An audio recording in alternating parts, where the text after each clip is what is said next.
Turks, Jake Uygur out of Kasparian with you guys. I'm very excited today. Now look, I'm still sick, that's why I'm still in the home studio, okay? I don't know why I put it in air quotes, it is, that's what it is. But anyway, it's just 2x4. Anyway, but we also have Turks and Jerks today, and I'm also gonna participate in that, and so is Anna. It comes up right after the show. Who is the absolute jerk of the year? That is super hard. Also, we're gonna have sausages in Turks and Jerks, sausages and secret surprises. So it's a bonanza today, a total bonanza, okay? Casper, you've got the news, also a bonanza. Yes. What is it? Well, we have been keeping the audience up to date on the ongoing debacle involving Congressman-elect George Santos. And boy, the lies just keep coming in. So let's do it. Let's talk about it. DA Ann Donnelly stating the numerous fabrications and inconsistencies associated with Congressman-elect Santos are nothing short of stunning. The residents of Nassau County and other parts of the 3rd District must have an honest and an accountable representative in Congress. No one is above the law, and if a crime was committed in this county, we will prosecute it. That's right. Prosecutors in Nassau County, New York have announced that they will be looking into some of the lies that have been told by Congressman-elect George Santos, a Republican who won his congressional seat in New York, but it turns out after he won his congressional seat, reports indicated that he lied about pretty much everything from his education to his wealth to his charity. And not only are local prosecutors looking into this, there was an announcement by federal prosecutors that there will also be an investigation on their end. Now, according to ABC News reporter Aaron Katursky, federal prosecutors in Brooklyn have started looking into public filings by Congressman-elect George Santos amid questions about the source of his wealth. Sources familiar with the matter told ABC. Now, we had already shared with you guys that he had lied about the college education that he allegedly had. He claimed he went to Baruch College and NYU. He didn't do that. He claimed that he had known people who perished in the Pulse nightclub shooting. That was also a lie. He lied about his family's heritage, claiming that he was Jewish while campaigning. And then later, after getting caught in that lie, saying that he didn't mean Jewish, he meant Jew-ish, which by the way, that's also a lie. And according to Katursky, the sources said, this is not a formal investigation, meaning what the feds are looking into, but a preliminary look at publicly available filings that show vastly different salaries from Santos's first run for office and his second. And I think it makes sense for them to investigate his sources of income, Cenk, because when you consider the fact that he spent $700,000 on his own campaign, and then you also consider the fact that he lied about his wealth. He claimed that he had 13 properties, turns out he has 0, he's living with his sister. You gotta wonder, where did that money come from? Did he get that money through some fraudulent means? We don't know yet, but I think an investigation makes sense. What do you think? Okay, so there's a lot of super fun things here. So first of all, is he really that different than Donald Trump? I'll get back to that in a second. Second of all, yes, where did the money come from? I'm very curious about that. But first we start with hilarity. I love how this guy makes stuff up because it's so funny. He's like, his mom is actually Catholic from Brazil. And when he was making up the Jewish story, he's like, no, I think it was his grandmother. My grandmother is a Jewish. Yeah, that's it. That's the ticket. And she's from Belgium. Yeah, that's it. Okay, I don't know where he pulls this out, but my favorite is our last name used to be Zabrowski. Yeah, that's it. We used to be Zabrowski. Okay, no, I gotta get to that because we have more information about additional lies he told. So the name that Cenk just mentioned is relevant because he used that name, a fake name, for his charity, which by the way, he lied about it even being a charity. It's not a 501c organization. So let's talk about that a little bit. Jesus, I'm gonna skip ahead right now and go to graphic 4 here. Santos's campaign website states George's mother was in her office. Oh no, sorry, let's actually skip that for now. Here we go. Let's go to graphic 5. Sorry about that. Santos said his mother's family's historical Jewish name was Zabrovsky, and later appeared to operate a GoFundMe campaign for a pet charity, which he falsely claimed was a 501c3 nonprofit, under that alias.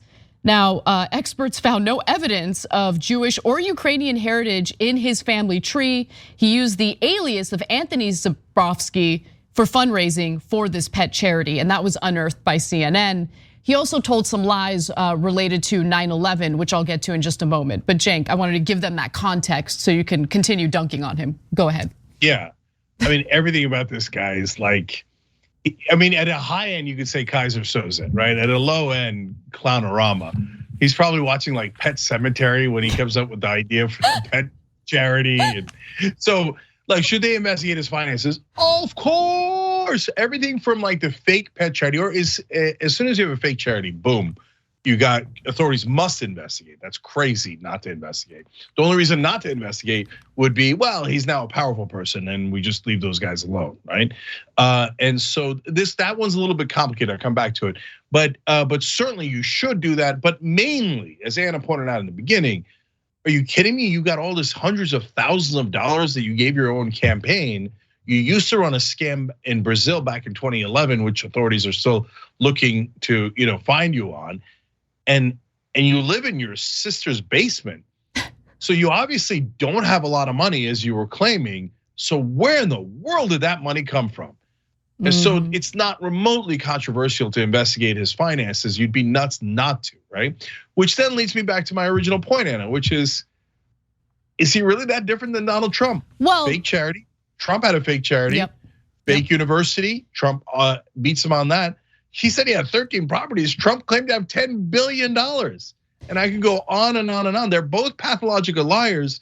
Just the reaction to them is slightly different. And George Santos made the grave mistake in today's political climate, which was to come out, admit guilt, and semi-apologize for it, which doesn't play well in politics. And that's a shame, because apologizing and admitting that you were wrong, I think, shows character. But in the case of Santos, he did a half measure. He's still trying to, brush off some of these lies or make excuses for them.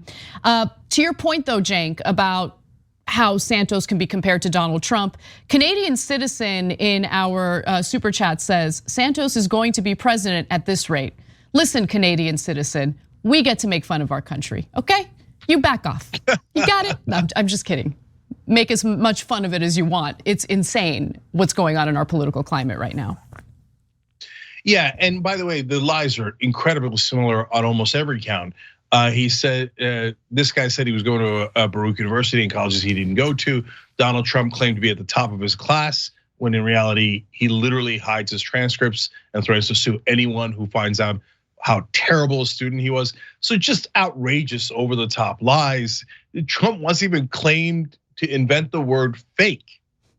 Okay, so Santos has got nothing on Trump. And remember, Republican voters love being lied to. If you tell them they're superior and they're the best and everybody else sucks, they will love you forever. So Santos didn't make the mistake of lying. He made the mistake of lying in a wrong direction. If all of his lies were about how awful the others were, and then every Republican would support him.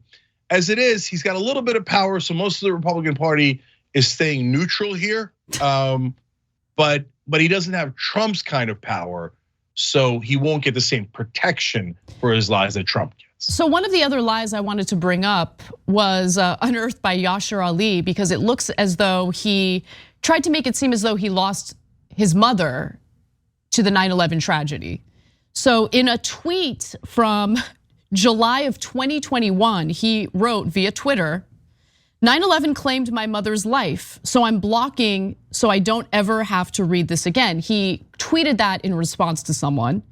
But then that same year, on December 23rd, 2021, he writes, December 23rd this year marks 5 years I lost my best friend and mentor. Mom, you will live forever in my heart. Now you can do the math. Just subtract 5 years from 2021, and clearly that is not when 9/11 happened. And then further, this video should give you some more clarity on how he's clearly lying about how his family was impacted by 9/11. Let's watch. I get emotional. My parents were both down there the day of the attacks, and fortunately, none of them passed. But to see that the families of those who lost their loved ones will be recused from having a ceremony, which, like you said, is part of their support group, taken away from them, just strikes to me as a very foolish attempt of Cuomo and the left trying to erase that history.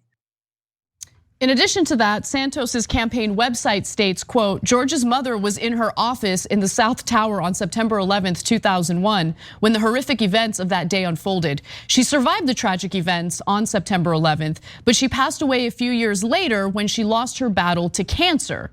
So it's unclear whether he was trying to claim that his mother died from some of the, toxicity in the air in the aftermath of 9/11. I don't know, but it's clear that he can't keep his story straight because he goes from, saying in one tweet, 9/11 claimed my mother's life, to now saying, my mom was there, but she survived. This guy is all over the place. Yeah, I know what he's doing. He's throwing feces against the wall and seeing what sticks. My mom tragically passed away of cancer a few years after 9/11. A few years, it was 15 years later. The cancer had nothing to do with 9/11. The guy, pathological. But by the way, who else told lies about 9/11? Donald Trump. Oh, I saw Muslims celebrating. I saw it with my own eyes. He went on radio right after 9/11 and bragged about how his building was now the tallest in downtown after the World Trade Center got knocked down. Now you're thinking that's the worst person in the world that brags about that. But the extra seasoning on that is it wasn't true. He was lying. Well, to be fair to Donald Trump, I think he's made it abundantly clear to the American people that he suffers the most from size envy all day, every day. Seems like that's all he wants to talk about. So. Exactly. All right, well, let's move on. There's other news today, including this insane story.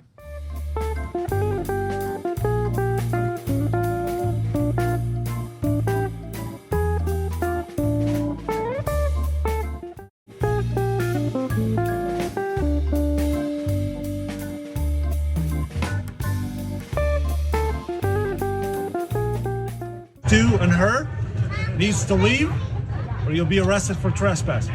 Are you kidding me? That's a police officer threatening to arrest stranded passengers who are waiting in line to reschedule their canceled Southwest flights. Imagine being stranded and then threatened with arrest. Let's watch more. Go. Are you filming that? Yeah. Okay. Right now, everybody to the unsecure side. The ticket counter will help you with any questions you have. Go. For trespassing? Yes. You have no ticket. You don't need to be in the secured side. Let's go. We have tickets. We don't have Your tickets. ticket just got canceled. Now, I want to mention that in the video, it's really hard to pick up on it, but there's a woman wearing yellow and she identifies herself as an attorney. That's going to be relevant as we learn more about this story. Now, the clips are posted online. Later, the individual who posted the video online posted a second video of the encounter and wrote the following caption on it. Mind you, we left and went to another line after we left the first one. By the way, I should note, this is in Nashville, Tennessee, at the airport there. The cop then followed us to this line and picked us out specifically out of a line full of people. We were not the only ones in the second line that came from the first line either. He picked us out. And here is the video that went along with that caption. You said you're gonna arrest people for trespassing, Yes. for being at a ticket counter for a If you don't flight. have a valid ticket and you're on the secured side or refuse to leave, you will be arrested. We do have tickets. We have Yeah, valid where's your tickets. They're ticket just to? not to Washington, D.C. or Phoenix. All right, well, if your ticket is canceled, you no longer have a ticket. You understand that, right?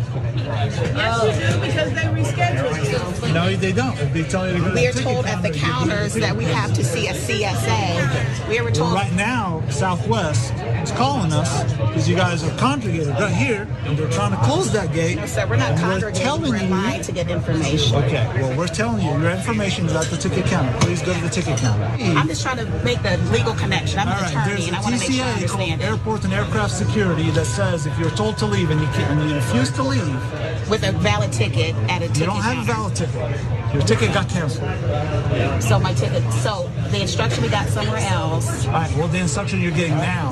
Can you cite the statute for me so I can make sure that when I go and refer to it, I have a clear understanding, Mr. Ali? Airport and aircraft security. You don't have a section number or none of I don't need to give you the code. that? If you're an attorney, you can look it up in I section will, 39 I of will, your sir. miscellaneous. I will. Thank you very kindly. All right, so apologies, that video did not go along with the caption I read earlier, but that video does show how the cop is struggling to answer questions, legitimate, credible questions from the passengers who literally just had their flights canceled by Southwest during the Christmas holiday. Why are you threatening to arrest us? We are in line to try to book a different flight so we can get to where we need to go. Now, with that said, and you saw in the video, the woman in the yellow identifies herself as an attorney. With that said, this video goes along with the caption I read earlier where the travelers go to a second line and it appears that the cop specifically picks them out in the second line. Let's watch. I have a valid ticket that says it departs at 11:36. Okay, show me your ticket. Is she not doing that right there? Show me your ticket, please. I'd be happy to show you my ticket. Let me call Grandma.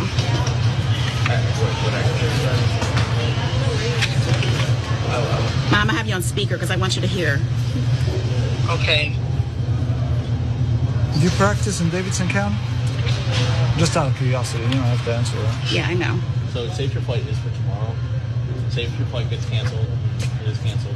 Boarding at 12:27, right? So you're supposed to. What were you doing at Charlie 7? This line was long. They told us to go to any gate, any Southwest gate. Okay. So did they tell you your flight was canceled? Is that why you were in that line? I don't know what's going on. Sit down for me right here. Yeah, I want my tickets back if you don't mind. I'm gonna go talk to him, figure out. Okay, well then we can go with you. Yeah, You can come with it. Yeah. Notice how his tone changes once he starts typing something into his phone. He asks the attorney if he's where she's practicing law. He types something in his phone, probably to confirm that she is in fact an attorney, and then his tone changes. He's a lot nicer. He's not threatening arrest out of nowhere. Look, we don't know exactly what went on and why these threats of arrest were happening in the middle of this chaotic situation where Southwest Airlines was canceling thousands of flights and leaving travelers just stranded in airports all across the country during the Christmas holiday. But it's infuriating, Cenk. I watched that video and I have like PTSD because of how unbelievably awful air travel has become in the United States with these deregulated mega merger airlines that don't think that they need to do a damn thing about customer service. Yeah, I've been known to have altercations at the airport, given how frustrating it can be. And this is the billionth example of it, but it only gets worse and worse and worse. And it trickles, of course, from the top down. And so, look, there's two giantly frustrating parts of this. Number one, you get your flight canceled, and sometimes those tragic consequences, as we'll see in a little bit. And you're trying to figure out how to get on the next flight. Next thing you know, they're threatening to arrest you. You're like, wait a minute. First of all, I'm the aggrieved party. You canceled my flight that I already paid for out of nowhere, destroyed my holidays, and now you're threatening to arrest me? I mean, on that alone, that's just 1,000,000,000% insane.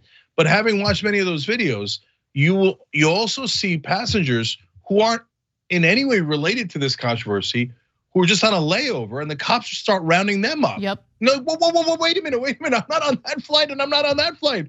I'm just on a layover. I'm just trying to get somewhere else. So this is totally, it's madness. It is.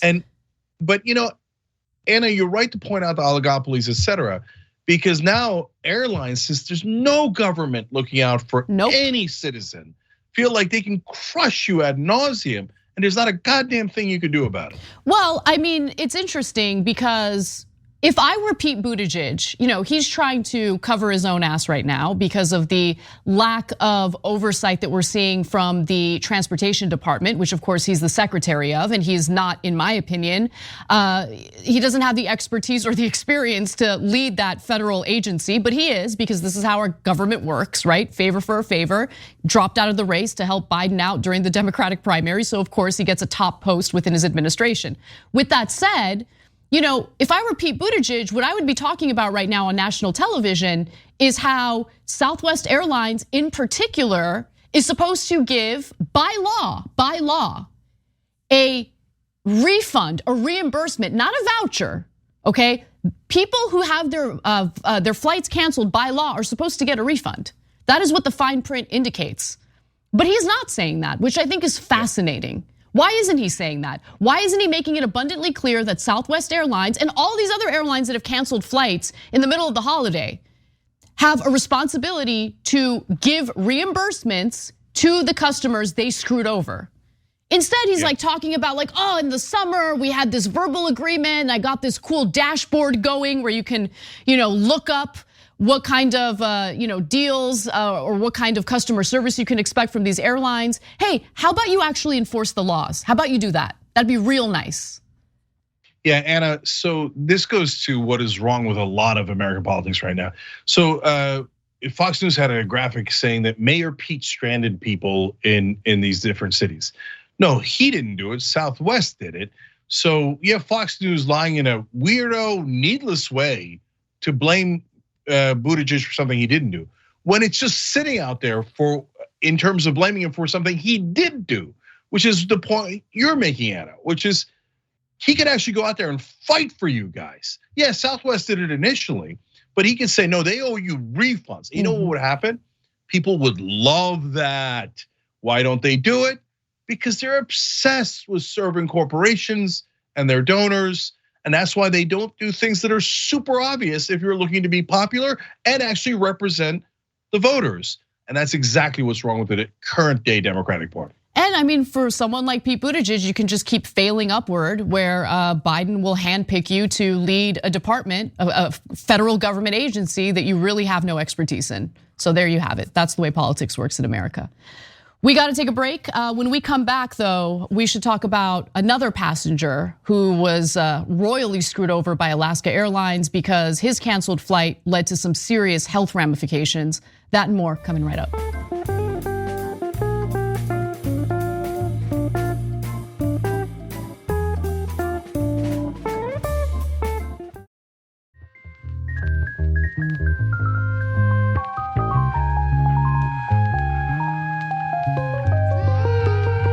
All right, back on TYT, Cenk, Uygur, Kasparian, and Margaret Willingham with you guys. Margaret, you're a bit of an American hero. Thank you for joining. It's a good day to join. You could spin the wheel. You might actually win back more than you put in if you became an annual member. Anyways, tyt.com/join to do that, or you can hit the join button below on YouTube, and then you get an email to spin the wheel. All right, Casper, let's go forward.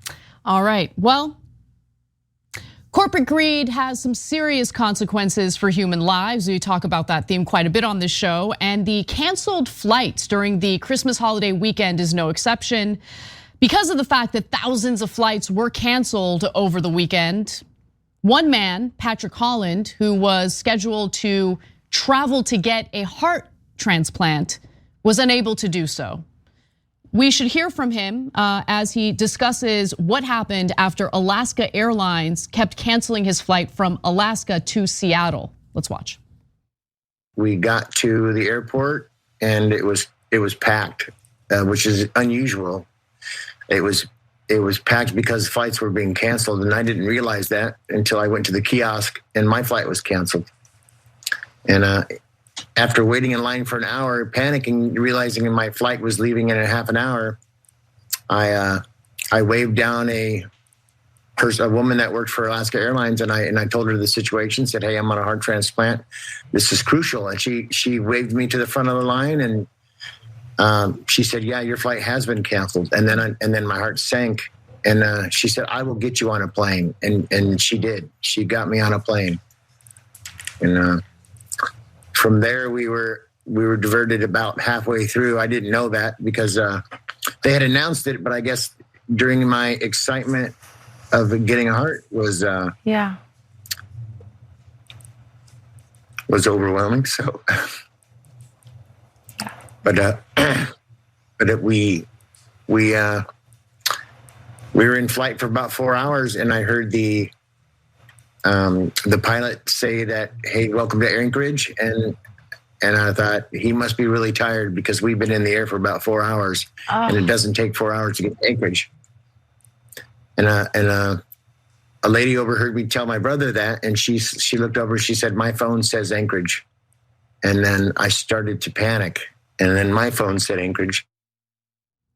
Now, Patrick went on to explain that though Alaska Airlines and its staff were incredibly kind to him and did whatever they could, unfortunately, the flights to Seattle kept getting canceled. And I want to be fair because there were a lot of cancellations from airlines like Southwest, for instance, because of the fact that they failed to invest in their operations and they canceled all sorts of flights that didn't need to be canceled. In this case, it appears that the storm had more to do with the cancellations. But it's so tragic, Cenk, because in the end, Patrick was informed by doctors that they had no choice. The heart would be transplanted to another patient. With organs, obviously time is of the essence, and they don't want the organ to, go to waste, so they have to use it immediately. And in this case, that's what happened. And it's heartbreaking as someone who knows what it's like to have a close family member need a transplant. You're not calm until the operation finally happens, right? You're kind of in disbelief. It takes so much to get the transplant, to find a donor, and my heart really goes out to him because I can't imagine how difficult this is. Yeah, it's a heartbreaking story, as sad as it gets, right? And he's such a wonderful guy. He said later, like, well, look, at least it went to someone else, and I prayed for them, and I feel great for them, but it's heartbreaking for him. And so here again, to be fair, this one was more about weather, and so that's just a story as old as time and harder to avoid.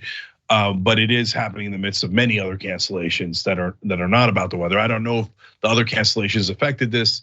When it's about weather, usually not. But I tell you, man, everybody's so different. That's one of the things I got from the story. Because if I or someone in my family needed a heart transplant in that situation, I'd be in prison. I'd have like, I'd be checking every flight. I'd be checking every seat. I'd be asking every passenger, can we go ahead of you? I'm keeping it real.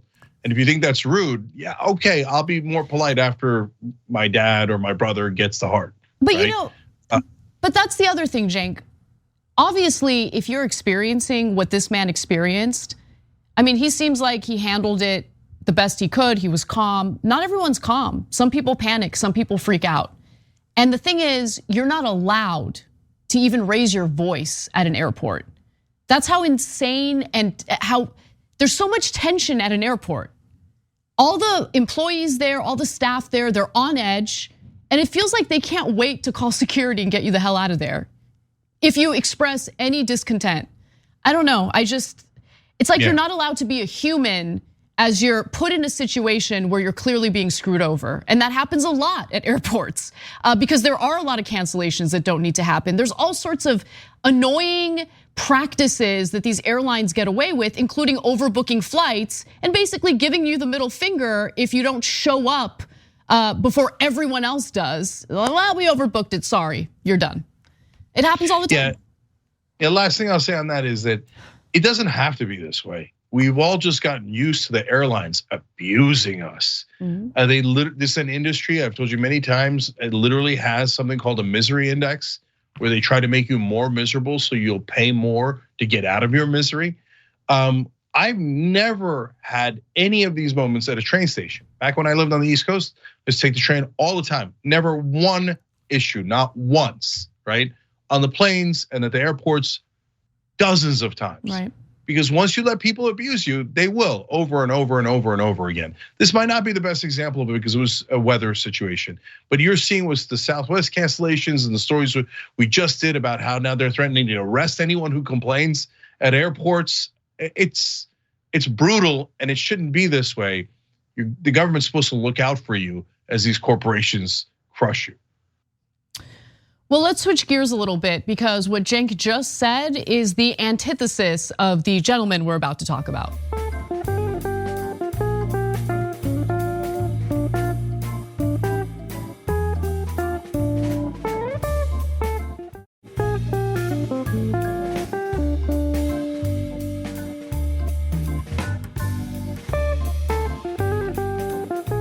Home Depot co-founder Bernie Marcus sat down with the Financial Times and basically called modern American workers lazy, fat, and stupid. Lovely guy, real lovely. Now, he says this in the context of the interview, quote, "I'm worried about capitalism." Same, but unfortunately, we're worried about capitalism from different points of view. For Marcus, he says, thanks to socialism, nobody works. Nobody gives a damn. Just give it to me, send me money. I don't wanna work, I'm too lazy, I'm too fat, I'm too stupid, he says, of the current workforce here in the United States. Now, it is interesting that he blames it on socialism, which doesn't really exist here in the United States. In fact, our system, which enables corporate greed, is just as robust as ever. So I'm unclear as to what he's referring to when he mentions socialism. But Cenk, maybe you can enlighten us on that. Yeah, man, these Home Depot people associated with starting Home Depot, questionable dudes, man. He's a bad dude.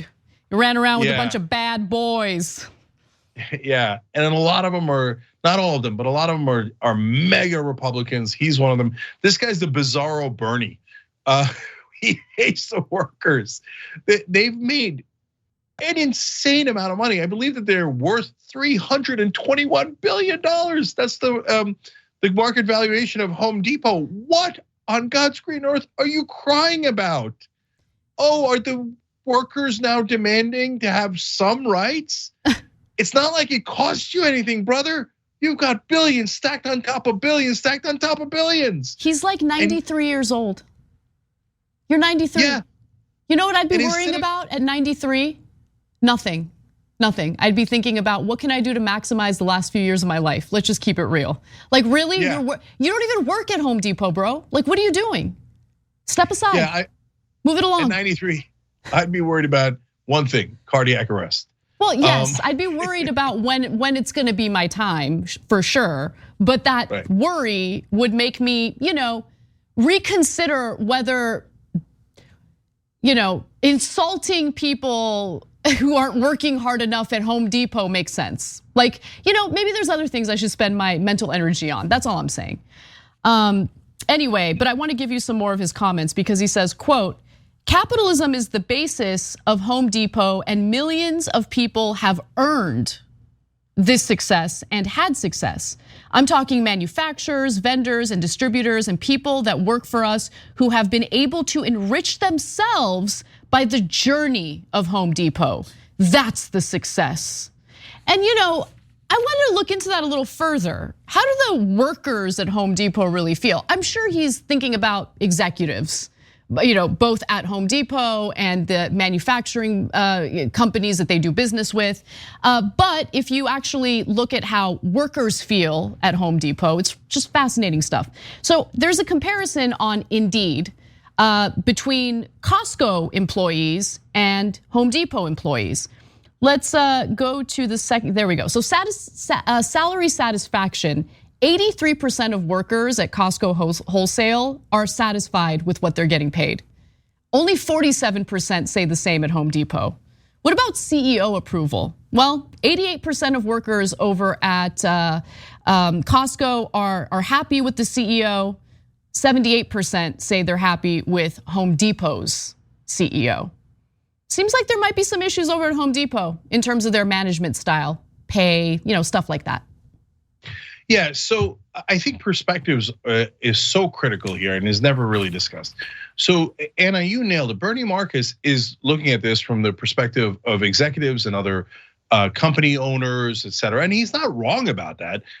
He made tons of money. Other executives at Home Depot and at other companies made tons of money from Home Depot.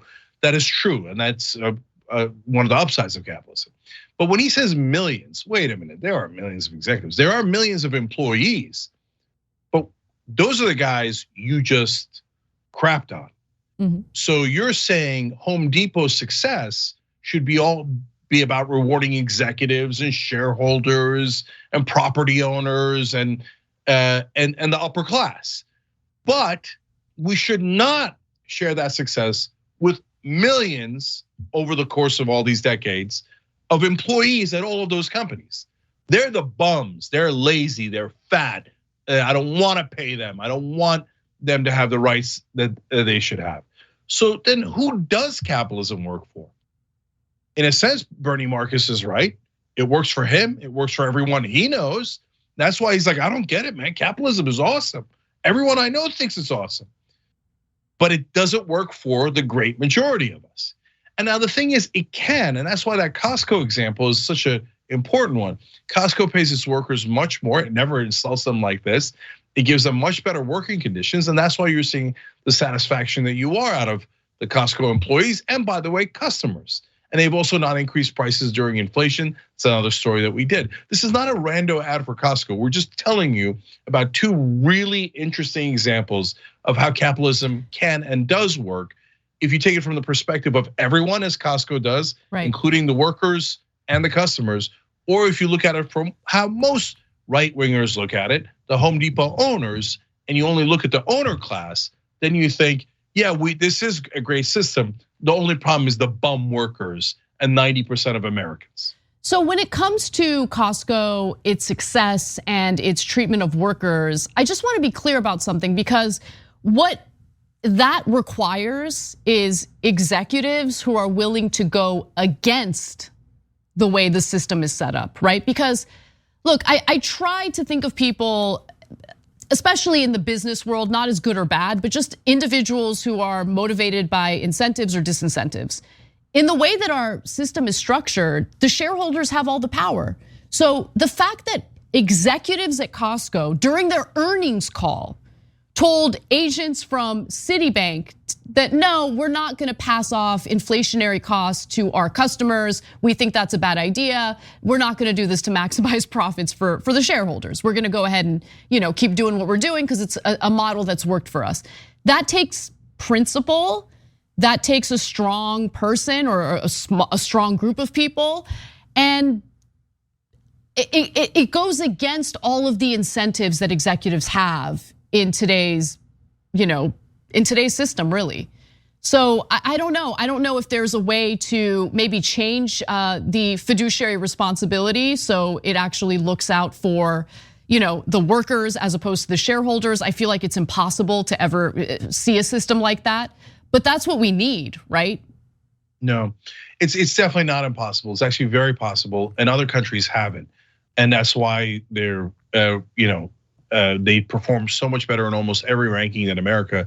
The Northern European countries that are considered more socialist, like Finland, Norway, Belgium, etc., including the most important factor, the happiness factor. Their citizens are way, way happier because they have a government that represents them. And part of the way that they do that is they write different laws around how corporations work, that their only goal is not to just maximize profit. Of course, they have to have profit, otherwise they'd be out of business, but that they have other responsibilities to stakeholders like employees and their community and their customers.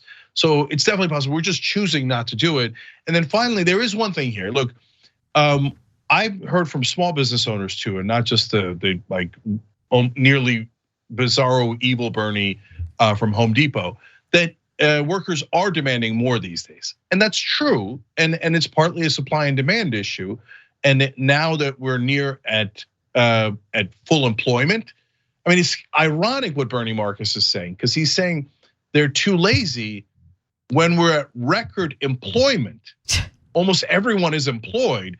That would be the opposite of being lazy. But what he's actually referring to, and that I have heard from different business owners, are, hey, workers are demanding more and more, and we're not used to this. Well, to which I would say, exactly, to which I would say, get used to it. It's okay. They're supposed to have higher wages. They're supposed to have better working conditions. And especially if you're at Home Depot, where you're making gigantic profits, that shouldn't bother you 1%. That means you're just sharing a tiny bit more of your record profits with your employees. That's exactly how it's supposed to be. And you get what you give. You want respect. You want your workers to respect you. You want your workers to actually appreciate the company and take pride in it. You got to show them respect. If they feel disrespected, they're not going to respect you. That's the way it works. All right, we got to take a quick break. When we come back, we've got more news, including, yes, it appears the Romanian authorities have raided the home of Andrew Tate. That and more coming right up.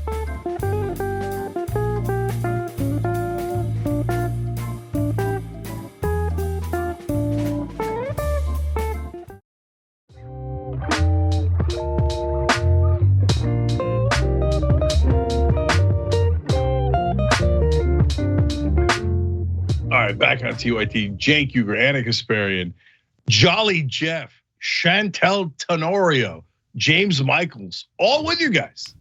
All the members do the show with us. You just don't see them because without them, there is no show. So TYT.com/join or hit the join button below if you're watching on YouTube. I just gave away $200 gift cards during the social break. Let's have a little bit of fun. Michael Regina writes in super chat, sausages and surprises. Sounds like the worst strip club name. That's what I promised on Turks and Jerks. That follows the Young Turks right afterwards. So you have sausages and surprises to look forward to. Michael, you made me laugh. If you're a member, $100 gift card from Blue Apron. Go to rewards@tyt.com to claim it. All right, Casper. So Uygur, before we continue, just wanted to ask you, what is your favorite story in the rundown today? Well, I mean, there's so many great stories, but the Tate one is perfect. All right, we're gonna actually put that at the bottom of the rundown and move on to other things. All right. In all seriousness, Cenk, I know you're not in the studio because you're sick, but let me give you the note that I usually tell you right before showtime. Keep it tight, okay? Keep it tight. We've got news to get to. All right, so let's get to the Andrew Tate story. Andrew Tate and his brother Tristan have been arrested in Romania. In fact, their residence has been raided, and we are learning more as the story develops. So in the coming days, I'm sure we're gonna have more details about this. But they have been accused of trafficking women, of holding them captive against their will. And the investigation continues. Apparently, the authorities were investigating the Tates because they have been allegedly trafficking multiple women. According to reports, the investigation first began when the US Embassy in Romania got a tip in April that the Tates were holding a US citizen at their home against her will. The authorities searched the Tates' home and have found that women there, as well as another woman who was trafficked. So the woman who they initially found out about was in fact there, and there was an additional woman there who alleges that she was also trafficked. Now, I'm gonna read you from a translated statement, or translated report, I should say, from Romania. It's based on Google Translate, so it might be a little cumbersome, but nonetheless, this is what we know based on local reports from Romania. The police say that the injured persons were allegedly recruited by brothers Andrew and Tristan Tate, who misled them that they wanted a marriage/cohabitation relationship and that they had real feelings of love for them. The women were allegedly later transported and housed in buildings through acts of physical violence and mental coercion, intimidation, constant surveillance, control of basically just control of them and where they go, whether they can leave or not. They were sexually exploited by the group's members by forcing them to perform pornographic acts in order to produce and disseminate. So they were filming them in pornographic acts in order to sell, I guess. That's what the allegation is here. Through social media platforms, materials having such a character, and by submitting to the execution of a work in a forced manner. So basically, the women in question are alleging that they've been trafficked by the Tate brothers, and that's what this investigation is about. Now, why is it that they're only being investigated today? Similar accusations have been floating around for quite some time now. And it turns out that when Andrew Tate decided to go after Greta Thunberg, he ended up telling on himself Authorities were waiting to see if they could find his exact location. They didn't know whether he was actually in Romania or not. So let's take a look at this tweet from Alejandro Caballero, who says, or Caballo, who says Romanian authorities needed proof that Andrew Tate was in the country, so they reportedly used his social media posts. His ridiculous video yesterday featured a pizza from a Romanian pizza chain, Jerry's Pizza, confirming he was in fact in the country. This is absolutely epic, and I totally agree with her take there. Cenk. So this is amazing. Look, Tate's a douche, and that is acknowledged by nearly everyone except his fans. And actually his fans like him for being a douche. So even they acknowledge it. But you're allowed to be one. And so he runs this cheesy webcam business. It feels exploitive. I get it if you hate him for it, but you're allowed to run a webcam business. He has said that women who get raped, that they're partly responsible for it. He just can't be a worse guy. He's just the most awful guy you've ever heard of, right? But that's not illegal. But holding women against their will is definitely illegal. And it is, right. And bringing them in from other countries on false promises and then kidnapping them and forcing them into sex work is about as illegal as it gets. That's sex trafficking, human trafficking. And this dude is rightfully in a world of trouble. Yeah, and in regard to his webcam business, there are allegations that the women, some of the women at least, have been forced to perform in those webcam performances. And obviously they're pornographic in nature, so I'm guessing the report that I read from earlier was referring to that. I also wanted to talk a little more about that scam webcam business. So according to a report by The Mirror earlier this year, Callis, Tristan, and Andrew Tate admit their business is a total scam, but say the authorities cannot stop them. They claim to run a studio where 75 lingerie-clad models take calls from fans paying $4 a minute. Punters can ask for private shows and pay for tips at their own risk. Some women will claim that they have crippling university debt, a family member in need of private health care, or a dream of moving to the UK, sometimes even telling men they want to meet them. And it turns out that some, if not all, of the women involved were doing so, again, against their will. So I have some more details about this, again, translated from local reports out of Romania. But I wanted to get some more of your thoughts, Cenk. I mean, look, this is why it's so important for progressives and broadly speaking the left to offer an alternative to all of these grifters who reach out to disillusioned, discouraged young men who might feel alienated, who might feel lonely. Because if we don't do it, people like Andrew Tate and, to a lesser degree, Jordan Peterson. I mean, I think Jordan Peterson is a little crazy, but I don't think he's a criminal. They're the ones who offer support to these guys, and we don't want that. That's a really bad idea. Yeah, look, I'm gonna tell you something super depressing about that. My kids are 10 and 12, and they've heard of Tate. Oh my God. And so the fact that it's filtering down to even kids like that is gross. And tons of right wingers and young boys who don't, who just haven't been around enough. One of our members wrote, and I agree with him, like, hey, this is indoctrinating people into believing in old stupid things that they used to teach us, right? And that sucks, and that we thought we were past. But no, they're bringing back all this awful ideas. And my kids do partly know him as the guy who got clowned by their cousin, Hassan Abi. Okay, but that's not why they heard about him. They heard about him because through the grapevine of the short videos, et cetera, et cetera. So my point there is, it is a toxic poison that is spreading in the culture, that a guy this despicable has tons and tons of fans and viewers and people fighting that like him online. And that's discouraging for sure. Although Greta Thunberg also set him straight.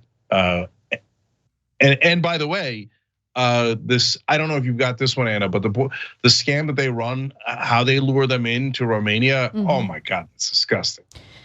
Yes, so let me again read to you from a report that was translated from Romania. The Romanian authorities learned that the Tates had a video chat studio which operated in a building located approximately 500 meters from their villa. Now, several young women were found there. The young women from America stated, or the young woman, I should say, from America stated that she met Tristan Tate through a social network and he seduced her and convinced her to buy a plane ticket and come to Romania. She allegedly abandoned her boyfriend and came to live with the British millionaire, but found herself threatened and forced to work as a video chat model. Frightened, she contacted her ex-boyfriend, who in turn notified the US Embassy in Bucharest. So that is how the tip came about. It had to do with an American citizen who traveled there under false pretenses. She was lied to. A former policewoman was allegedly in league with the Tates and was also arrested. She is accused of, in addition to working side by side with the rest of the models, putting pressure on the girls held in the studio against their will. So for all the young men out there who look up to Tate and think that he's super cool, just understand that when he's in those videos surrounded by women, it's very likely that those women are there by force. So there's nothing cool about that. There's nothing desirable about a guy like Andrew Tate. He's unattractive physically, mentally, emotionally. He's a bad guy and you shouldn't be looking up to him. You shouldn't be inspired by him. He is very likely a criminal and someone who preys on vulnerable women. Yeah, and look, no one looks great in this story. And the way that they got that particular woman to go to Romania doesn't speak well of anyone, including her. But just because somebody left their boyfriend to go pursue a rich guy, doesn't mean you get to kidnap them and force them into sex work. That's insane and deeply criminal. I have to say things like that because I guarantee you there are guys out there right now saying, "Oh, she had to come, man." No, nobody has kidnapping and sex trafficking coming to them. That's insane. I can't believe we live in a society where I have to clarify that. By the way, get a load, of course, of the irony of the right wing who claim that they're so against human trafficking, largely supporting Tate throughout his entire career. And then by the way, it's okay when they do it. It's okay when they do it, Cenk. Yeah, of course. And the person fighting against him, of course, we have, Haas has, Greta Thunberg recently has. Somebody wrote it on Super J. Lizzie Bennett said, ever since Tate tweeted at Thunberg, he's been getting a series of L's lately. Keep them coming. Yeah, I guess he effed around and he found out. Yep. All right, well, we got to take a break. When we come back, the right wing has turned on Sean Hannity and it is fun to watch. That and more coming right up.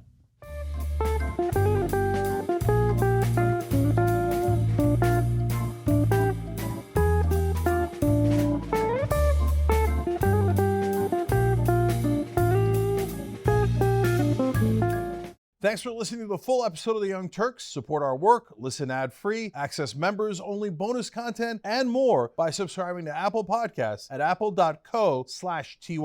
I'm your host, Cenk Uygur, and I'll see you soon.